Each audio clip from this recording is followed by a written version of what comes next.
Hey everyone, this is Chris here with Daily Motor, and today we've got the infotainment tour and demo on the 2023 Chevrolet Traverse and its 8-inch touchscreen Infotainment 3 display. Before we get started, let's hop out and take a walk around this thing so you know what we're working with today. So hold on, there it is. This particular Traverse is the high country trim, so the top of the line Traverse for the 2023 model year. It's a big 3-row SUV. It's not the most exciting thing in the world, but a lot of people have these cars, so I figured that it would be good for us to go through and take a tour of this infotainment system, as it also resides in a lot of other General Motors products. So we'll take a look at that today. If you want to know more about the Chevy Traverse, we will have links in the description to our full review, a fuel economy test, and a sound system test. But for now, let's hop in and take a look at this 8-inch Infotainment 3, as Chevy likes to call it, display. Before we get started on the actual technology of the screen, I want to show you the coolest part of this entire car. I guess it kind of has to do with the infotainment because it moves, but at the bottom here you've got 4 buttons. You've got a home button, which takes you back and forth through your couple of home screens. You've got track, skip buttons, a volume knob, and this button to the right, which does this. Haha! Look at that, you've got a hidden compartment behind your infotainment system. If you're the police, stop watching now. But check this out. There are many of things that you could fit back there, and I just think that that's the coolest little hidden compartment that they've integrated here into this Traverse. GM is really cool about adding little Easter eggs like this in their cars, and I quite appreciate it. Okay, now that we've got that back into its normal position, let's take a look at this infotainment screen. So we've got a couple different home screens here. This is the home screen. We've got our nav there on the right. If you were listening to some music, it would appear here on the left, as well as if you had a phone connected. And then all of our tabs here on the bottom, which show time, outside temperature, your LTE, and then home button, which takes you to the other home screen, music, phone calls, navigation, and then your comfort and climate menu. Tap that home screen one more time and it takes you to more of a smartphone look here and gives you all of the different apps that we have here on our Infotainment 3 system. Audio, phone, nav, hotspot, users, settings, phone projection here.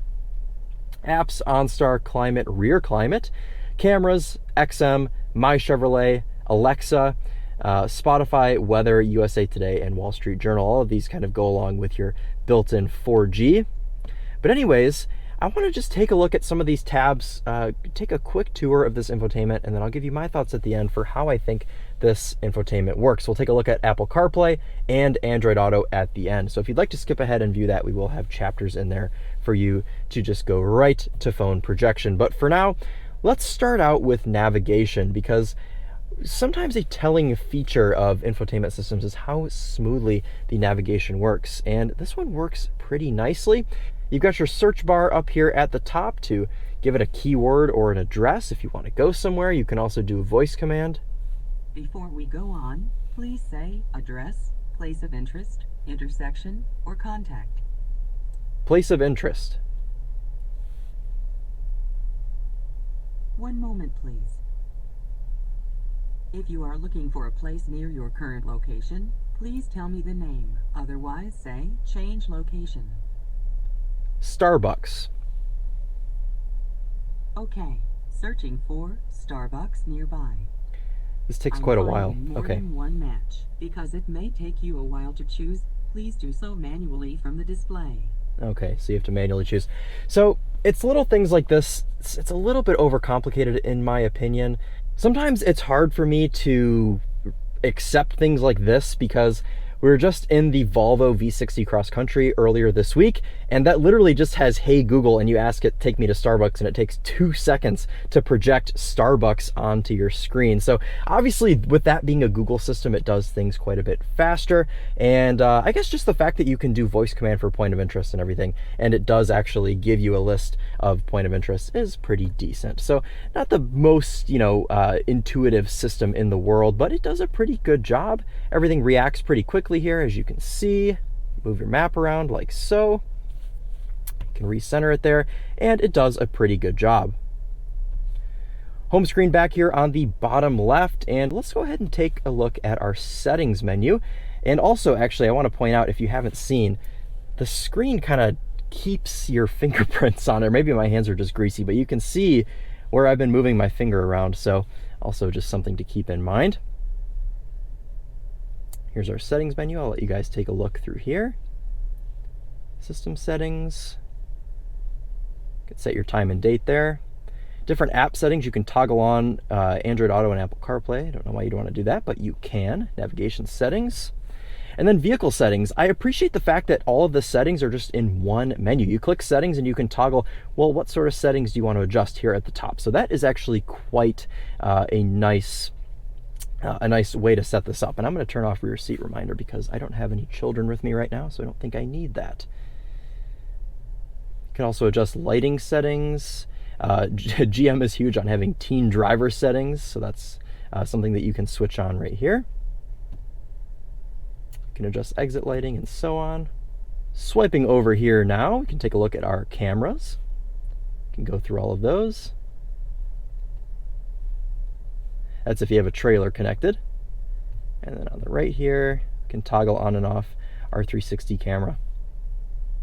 You can see there's front and rear. Pretty high quality cameras there, decently HD. The front camera looks quite nice as well. And you can of course zoom in on the front or the back with that toggle. Okay, let's take a look here at the climate menu. We do have a physical climate control panel down here below the infotainment, but if for some reason you want to control it in the screen, you are able to do so. Rear climate is off right now, but you can toggle that up here from the screen. Of course, there is also a panel back there to adjust that, but if you have kids and they can't reach it, they're buckled in, you're able to do that right here from the infotainment screen, which is quite nice. And like I said, if you want to do your front climate, you can do that here as well. And if you actually own this car, of course, you'll have more things set up like MyChevrolet and Amazon Alexa. All of that stuff really gets tailored to the car's owner. But as you can see here in the MyChevrolet menu, you can do all sorts of things for the car. Roadside assistance, you can schedule a service, and you can view your owner's manual here in this tab. Amazon Alexa, you've got to be signed in, as well as all of these things. So if you do actually own this car, you can subscribe to your 4G, LTE, all of that stuff, and use these projected apps. You've also got OnStar here. If you get in an accident and you need OnStar, it is right there. Or you can hit up here above the rearview mirror and you can access it that way as well, which is pretty neat. So that's really just about it for this infotainment system. It's pretty simple and straightforward. It's very easy to use. Everything in this car is straightforward, and I've really had no complaints as far as usability goes with this infotainment system as I've been driving the car. So with all that out of the way, let's take a look at Apple CarPlay and see how that is projected onto this 8-inch Infotainment 3 display. It keeps making me jumble my words because they literally just call this Infotainment 3. So like it's kind of confusing to say Infotainment System, Infotainment 3, whatever. But let's take a look here at Apple CarPlay. You can see I was in Spotify here. Just a narrow view here, 4 apps across, 2 apps down, but everything reacts pretty quickly. There's a small amount of lag, but it does a great job in my opinion. Let's take a look here at Waze. Not bad. Let's go back here and we'll scroll through Spotify.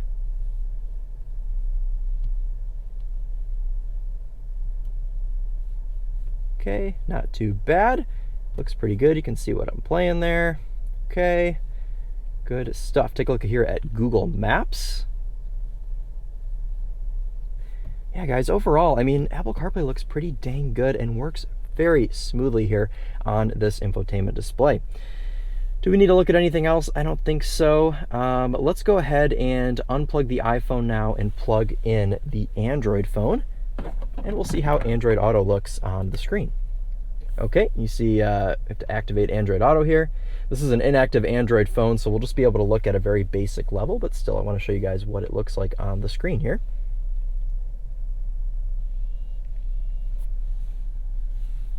All right, we got to unlock the Android phone. There we go. Go ahead and click continue. Android Auto always takes a while to boot up, and usually it runs kind of slow. As you can see here, we have a full screen display for Android Auto. This is actually quite uncommon. Usually there's a sub-screen here on the right-hand side, but we do get a full screen here for Android Auto on the Chevy infotainment display. You You can also exit here and go back to just the Chevy infotainment and quick access there back to Android Auto. Take a look through YouTube Music. Reacts decently well. Honestly, it lags a little bit, but for Android Auto, it actually does a pretty dang good job. What can we look at? Look at weather. Oh, it thinks I'm asking it something. I'm not asking you anything. Oh, okay. Not familiar with Androids, but there you go. There is Android Auto here on Infotainment 3, 8-inch Chevy infotainment system. Cool, guys. Well, that's going to wrap it up for us. A very simple and easy to use infotainment system. I really don't have any complaints other than the fact that the screen is a little bit grippy, and maybe that's just because it's humid outside. That sounds kind of silly, like a silly thing to complain about, and I'm really not complaining, I'm just observing. But honestly, it's a really good, straightforward infotainment system that hardly lags. Everything you need is right here in front of you, and it has a really cool hidden compartment behind it. So how can you get mad at a system with that? Cool, guys. Well, thank you all so much for watching. That'll wrap it up for us today. This has been Chris here with Daily Motor, and as always, drive on.